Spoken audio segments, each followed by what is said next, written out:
So, what's up sa inyong lahat?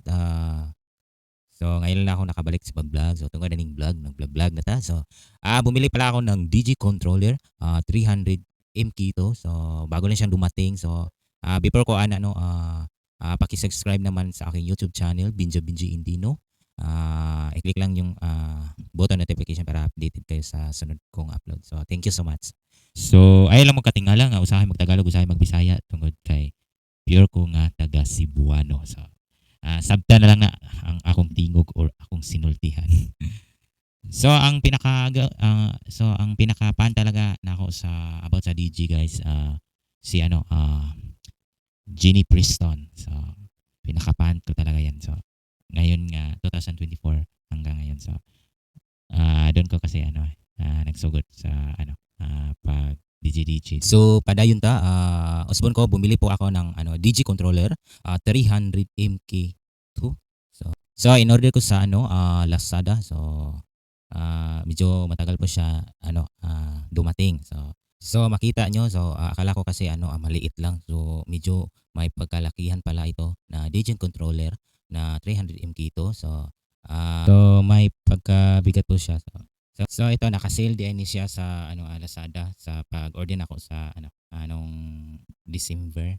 So December pala ito in order ko, tapos sa January pa siya na dumating. So ngayon ko lang in-upload. So sa ngayon so ipakita ko lang sa inyo anong hitsura. So alam ko naman maraming ganito. So first time ko kasi na bumili ng ganito na DG controller. So ito na pa kasi yung hilig ko ngayon sa sa ngayon na 2025.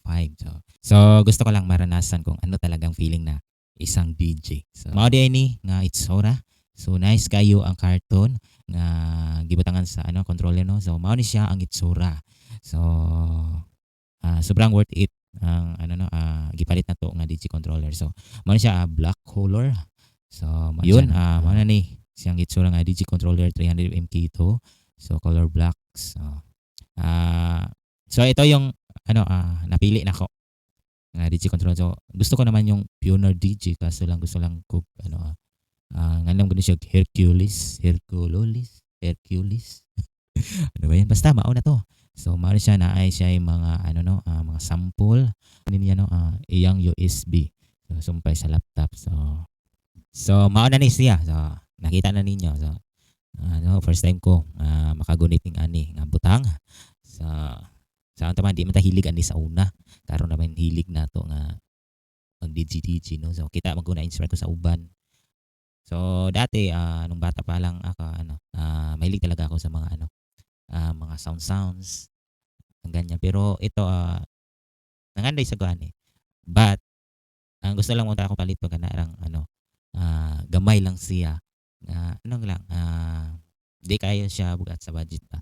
So inani magita basta gikat sa pobre, wala pa kay tay income no. Makaingon kita nga mahal-mahal gid siya. So maani siya gitistingan sa din ako, but wala pa nako siya sampay sa laptop, but nice siya.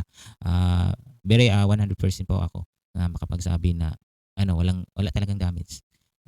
Safe po siya. So yun lang ang may i-share ko sa inyo. So sa uban shoutout sa mga DJ no. So na-inspire ko sa inyo ha. Tungod ani nakapalit ko ani lang medyo baratuhon lang or nga makalingaw ta sa atong hilig nga may mong DJ.